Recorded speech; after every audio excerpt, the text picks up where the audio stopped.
بسم الله الرحمن الرحيم. اللهم صل على سيدنا ومولانا محمد وعلى ال سيدنا ومولانا محمد وبارك وسلم وصل عليه. رب زدني علما، رب اشرح لي صدري ويسر لي امري واحلل عقدة من لساني. نو پرون سبق کې منګه د الله تعالی لپاره اتم نمبر صفت د کلام دا شروع کړو. نو چې کلام هغه صفت ازلی ته ویل کېږي، صفت ازلی چې همیشه نه ده او همیشه وي. نو دا نظم دلینا دغه کله شوی دی، تعبیر کله شوی دی. کلام دا په دوه قسمه، یو کلام لفظي دی، یو کلام نفسي دی. کلام نفسي لکه د فضل کې کوم خبر راشي او په دې کلام نفسي باندې چې کوم څه دلالت کوي آیت کلام لفظي ورته وي او هغه ته نظم هم ویل کېږي، کم چې مطلوبي د دې تلاوت کول کېږي. او د الله تعالی لپاره کلام لفظي نه ثابت، د الله تعالی لپاره کلام نفسي ثابت دی. ځکه کلام لفظي دا د اصوات او د حروف نه جوړ دی او دا حادث دی، او الله تعالی د الله تعالی لپاره صفات حادثه نه دي ثابت، بلکې صفات ازلیه ولا ثابت دي. بیا دا چې دی عربیان دی کلام نفسي ته، یعنی کلام نفسي کوم چې پزله کې کوم خبره راغلي، پزله کې کوم موضوع لوي، کم مدلول وي، کم معنا وي، نه ایت دي کلام نفسي وي. نه پای باندې درې دلیل پیش کړو. یو ان الكلام لفي الفؤاد، بل شعر کې کلام پزله کې اذا ذو تمر جانو چې اني زورت في نفسي مقاله، او یو دا چې خلک دا و چې هغه پزله کې میدا خبره راغله او پزله کې میدا خبره لاړه، نو دا بدی باندې دا اطلاق کیږي.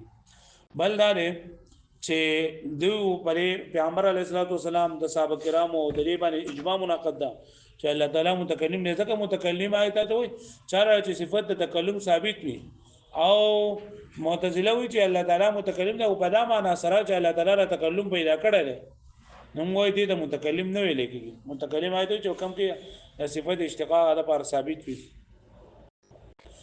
الله تعالی لپاره اته صفات وي ثابت شول. یو علم، قدرت، حیات، سمع، بصر، اراده، تکوین او کلام.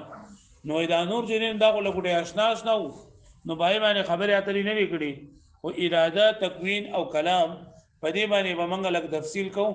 نو د لوف نشر غیر مرتب په تور باندې د اول کلام ذکر کړي. نو د کلام تعریف کړي چې کلام څه ته وایي.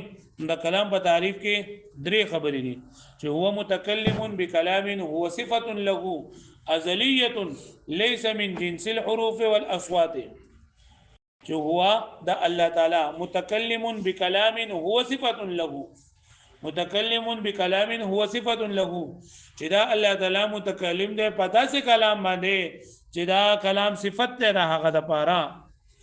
یعنی پدې کې پای کسانو باندې رد شو کم چې لکه معتزله او چې الله تعالی لپاره صفت کلام جننه دا ثابت نه نه، بلکې الله تعالی متکلم په دې معنی باندې چې الله تعالی خالق د کلام دی.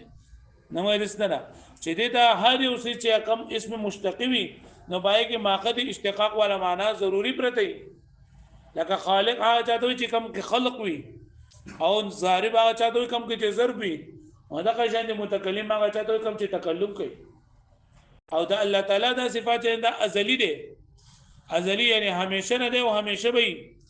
پدې کې رد او شوپای کسانو باندې چې کم کسان وایي چې الله تعالی لپاره صفات ثابت دي خو هغه حادث، نو الله تعالی لپاره دا صفات کلام ازلی دي، ازلی همیشه نه دی او همیشه وي. ځکه چې کچرتا دا حادث شي نو بیا د الله تعالی په ذات پورې داغي یو ځکه دا ممتنع دي. او د الله تعالی دا کلام داسې کلام دی چې دا اصوات او د حروف نه مرکب نه دی، ځکه د اصوات او د حروف سي دا حادث دي. نو بدی کې رد شو په حنابلو باندې او په کرامیو باندې چې هغه چې د الله تعالی کلام عارض دی، عارض د اصوات او د حروف نه د جنس نه او دا غي باوجود قدیم دی. او حنابلہ دا کرامیه دا وایي کنه چې حوادث قیام د الله تعالی په ذات پور جایز دی، نو هغه چې د الله تعالی د کلام د اصوات او د حروف نه جوړل.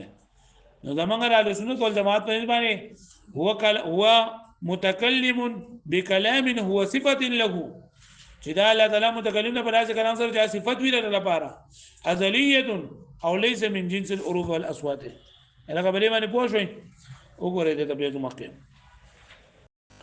ولما كان في الثلاثه الاخيره زياده نزاع وخفاء، وکله چې بریاتو کې اخرنی درې چرینو پدې کې زیاده نزاع او خفاء پکې و، نو قرر الاشاره الى اثباتها وقدمها، نو مکرر کړل اشاره د هغه ثابتول د هغه قدیم والده وفصل الكلام ببعض التفصيل اب دې کلام کې بعض تفصيلات نه ذکر کړی دي نو فقال فرمای وهو او هو ضمیر راجع الله تعالی ته چې دا الله تعالی متکلم بکلام هو صفه له چې دا الله تعالی متکلم دی په داسې کلام سره چې هغه کلام صفت ده ولی ضرورت امتناع اثبات المشتق للشيء ځکه چې دا خبره ضروری ده چې کوم د مشتق ثابتول دی اوسیز لپاره من غیر قیام مقصد الاشتقاق به چې اوسیز مشتق وي او پایږي مقصد اشتقاق ولا معنی نه دا خبره ممتنع ده دا خبره سره ممتنع ده چې یو ټکه یو اسم دا مشتق وي نو بریګه ولا مقصد اشتقاق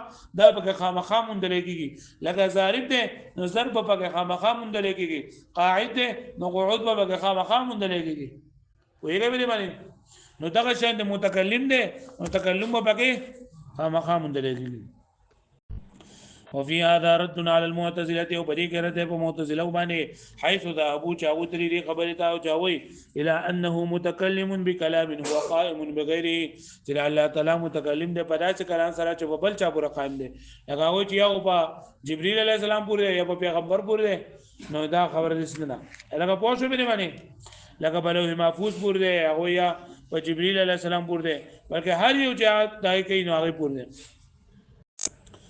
ليس له صفه ليس صفه له چې دا صفت نه راغله پر هغه ازلیه او دا الله تعالی د پاره دا صفت چې کوم دی نو دا ازلی دی ازلی څه مطلب وو چې لکه دا همیشه نه دی او همیشه وي دا د الله تعالی لپاره صفت کلام ازلی ولې دی نو ضرورت امتناع قیام الحوادث بذاته تعالی زګر الله تعالی په ذات پورې قیام د حوادث دا ممتنع دی کله تا کلام دا الله تعالی حادث وګڼي نو بیا د الله تعالی په ذات پورې با یو حادث یو دی کې الله شو حادث بالا په نه دی کې ليس درم ليس من جنس الحروف والاصوات چې نه وي دا جنس د حروف او د اصواتونه ولی ضرورت انها اعراض حادثه زګه د وجه ضرورت نه چې اعراض دا حادث دي اعراض دا سری حادث چې همیشه نه همیشه لګي او لګ څه بیا نه مشروط حدوث بعضها او په دې حادث کې دا نه کنه چې لکه یو څه ختم شي بل شروع شي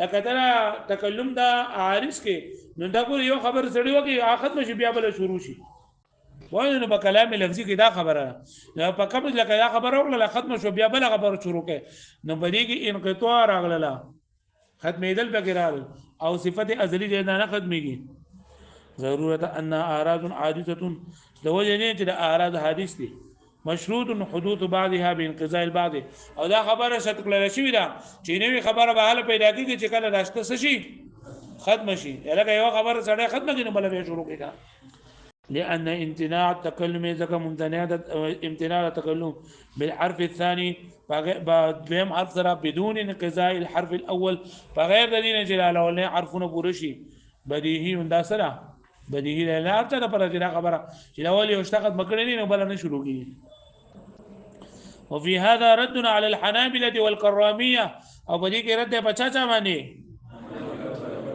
ولي القائلين جاءوا دا خبره کوي بان كلامه عرض چې الله تعالی دا کلام سره عرض ده او من جنس الاصوات والحروف ده جنس د اصوات او د حروف نه ومع ذلك فهو قديم سره د دین هغه جلن دا قدیم ده سره د دین قدیم ده دا حنابلة دا وای حنابلة وای چې دا الله تعالی دا کلام عرض ده او د اصوات او د حروف نه مرکب ده خو بیا هم جلن دا قدیم ده او دا وای حادث ده دا کرمیه ولا الله تعالی په ذات پوری صفات حادثه جنته یو ځای کولای شي پوه شو به معنی وهو صفه منافيه للسكوت دا صفت چې ده کنه و اذا کوم صفت د کلام د الله تعالی پر کوم ثابت ده نو دا منافی ده د سکوت او د آفت سکوت هغه ته ویل کېږي چې د ویلو طاقت پکې خو په ټیم باندې غلې لکه دوس خبرې کوم تاسو غوړي نه دا مطلب نه چې تاسو چا لاګانی بلکې په تاسو کې د ویلو طاقت شته خو بل اراده او ځان غلې کړی دی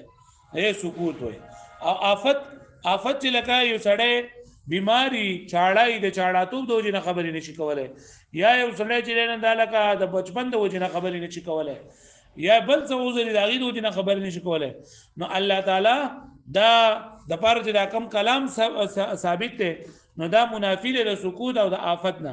منافی دی د سکوت او د څه نه؟ د آفت نه. سکوت څه مطلب و؟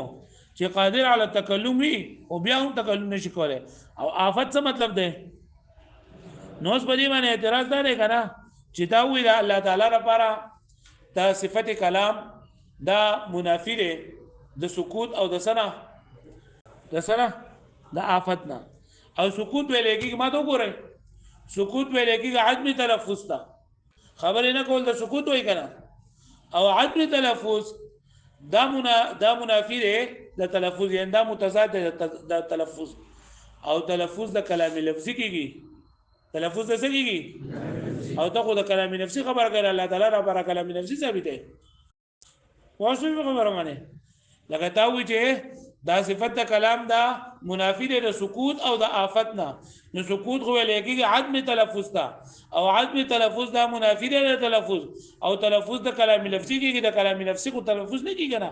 ځکه تا پرون ویلو چې کلام نفسي هغه په زړه کې چې کوم خیال وي، په زړه کې چې کومه خبره وي، هغه د کلام نفسي وایي چې د هغې نه تعبیر په کلام لفظي سره کېږي. نو د کلام نفسي تلفظ نه کېږي، تلفظ د څه کېږي؟ او ته خبره ثابتې څه؟ کلام نفسي. پوه شوې دې باندې؟ نو څنګه چې لکه رورۍ دغه شان کلامي لفظي او کلامي نفسي دی که نه، نو دغه شان سکوت هم لفظي او سکوت او سکوت لفظي او سکوت نفسي دی. سکوت لفظي او سکوت نفسي دی. نو دا کلام لفظي د دې منافي سکوت لفظي دی، او کلام نفسي د دې مخالف او د دې تضاد د څه دی؟ کلام نفسي دی. پوه د کلام نفسي تضاد سکوت نفسي دی. سکوت نفسي مطلب دا دی چې لکه د پر زړه کې اړو خیال ناراضي دغه، لکه د کلام نفسي دی کوم موږ پر زړه کې کوم خبر راولو، نو دغه بلای سکوت نفسي بلای د پر زړه کې اړو دغه خیال لازم نه. پوه شو؟ یعنی باطینی سکوت ته ده، باطینی سکوت. دې خبره باندې پوه شوئ؟ ها، لکه څنګه چې کلام دوه قسمونه دي، کلام لفظي او کلام نفسي. دغه شان د سکوت هم دوه قسمونه دي، یو سکوت لفظي او یو سکوت نفسي. نو دا کلام لفظي اولټ چلند دا سکوت لفظي راځي، او دا کلام نفسي اولټ چلند دا څه راځي؟ سکوت راځي. یعنی چې او سکوت باطنی دا دی چې دا سوچ هغه صلاحیت ختم شي، د سوچ او د تدبر او د فکر او د غور هغه صلاحیت ختم شي.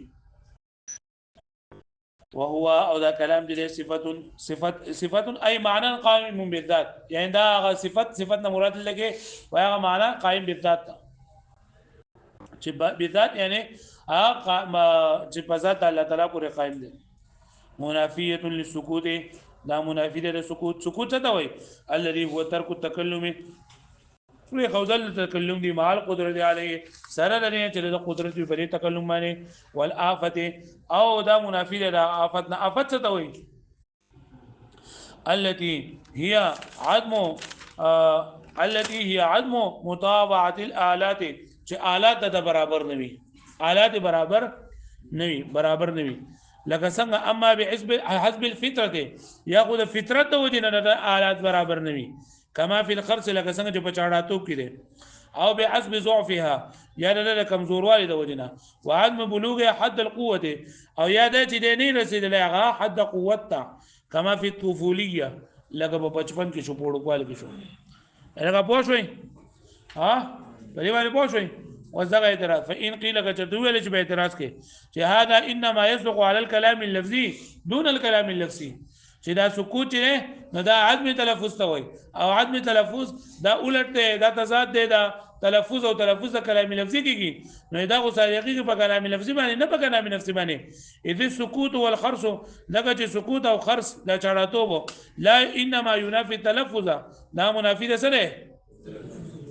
نه تلفظ دی.